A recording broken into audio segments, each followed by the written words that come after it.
Le compte épargne CO2 est le premier dispositif agréé par l'État français qui permet de récompenser un ménage ou une entreprise qui réduit ses émissions de CO2. Alors concrètement, on peut imaginer un ménage chauffé au fioul qui change sa chaudière fioul pour acheter une pompe à chaleur ou une chaudière bois. Il va éviter les émissions de 5000 kg de CO2 et il va recevoir sur son compte épargne CO2 5000 kg de CO2. De la même façon, une entreprise qui forme ses conducteurs par exemple à l'éco-conduite ou qui dans sa flotte automobile remplace certaines autos par des véhicules électriques va économiser, admettons, 10 000 kg de CO2. Elle va recevoir sur son compte 10 000 kg de CO2. En fait, le ménage qui a 5000 kg de CO2 peut les revendre à une entreprise qui compense et là, il va recevoir 52,64 € pour 1000 kg, donc 52,64 € la tonne. Et ça, c'est le prix recommandé par les économistes du GIEC, le Working Group 2.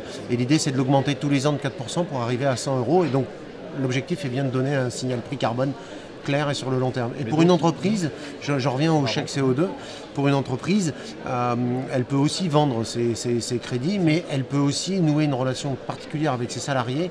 C'est bien ça le mécanisme du chèque CO2, puisque une entreprise peut compenser ses émissions de CO2 en rachetant le CO2 à ses salariés directement.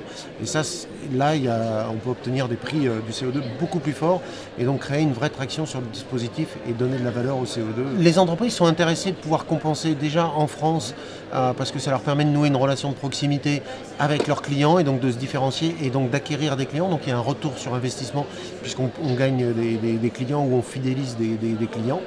Ça, c'est un premier élément. Le deuxième élément, c'est quand on l'achète auprès de ses salariés, on redonne aussi de ce fait du pouvoir d'achat aux salariés.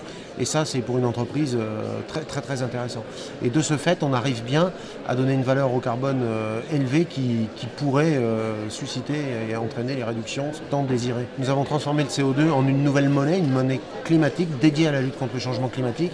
Et donc, comme toute monnaie, elle est universelle, elle est donc utilisable par les entreprises, les ménages, les collectivités et les pouvoirs publics.